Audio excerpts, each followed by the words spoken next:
सभी श्रोताओं का प्रेरणादायक कहानी में हार्दिक स्वागत अभिनंदन। आज के इस वीडियो में आप सभी के सामने प्रस्तुत है एक कहानी जिसका शीर्षक है चावल का एक दाना। बढ़ते हैं कहानी की तरफ। शोभित एक मेधावी छात्र था। उसने हाई स्कूल और इंटरमीडिएट की परीक्षा में पूरे जिले में टॉप किया था, पर इस सफलता के बावजूद उसके माता पिता उससे बिल्कुल खुश भी नहीं थे। कारण था पढ़ाई को लेकर उसका घमंड और अपने बड़ों से तमीज़ से बात न करना। वह अक्सर ही लोगों से ऊंची आवाज़ से बात किया करता था और अकारण ही उनका मजाक उड़ा देता था। खैर, दिन बीतते गए और देखते देखते शोभित स्नातक भी पास हो गया। स्नातक होने के बाद शोभित नौकरी की खोज में निकला। प्रतियोगी परीक्षा पास करने के बावजूद उसका इंटरव्यू में कहीं चयन नहीं हो पाता था। शोभित को लगा था कि अच्छे अंक के दम पर उसे आसानी से नौकरी मिल जाएगी, पर ऐसा न हो सका। काफ़ी प्रयास के बाद भी वो सफल ना हो सका।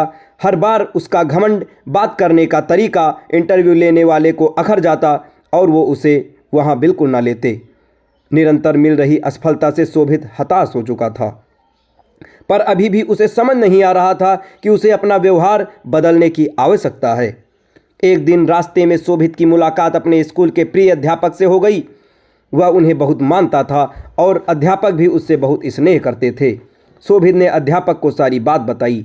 चूँकि अध्यापक शोभित के व्यवहार से परिचित थे, तो उन्होंने कहा कि कल तुम मेरे घर आना, तब मैं तुम्हें इसका उपाय बताऊंगा।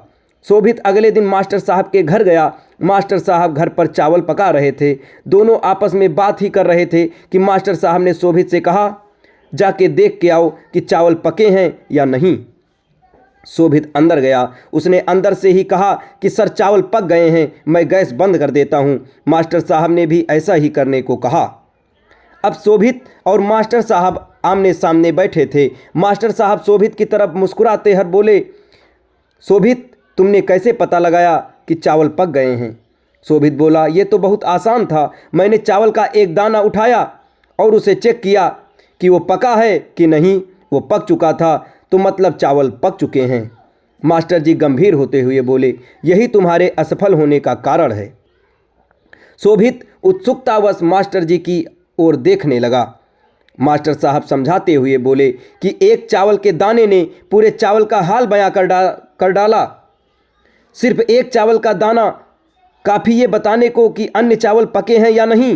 हो सकता है कुछ चावल ना पके हों, पर तुम्हें उन्हें नहीं खो सकते। वो तो सिर्फ खाते वक्त ही अपना स्वभाव बताएंगे। इसी प्रकार मनुष्य कई गुणों से बना होता है।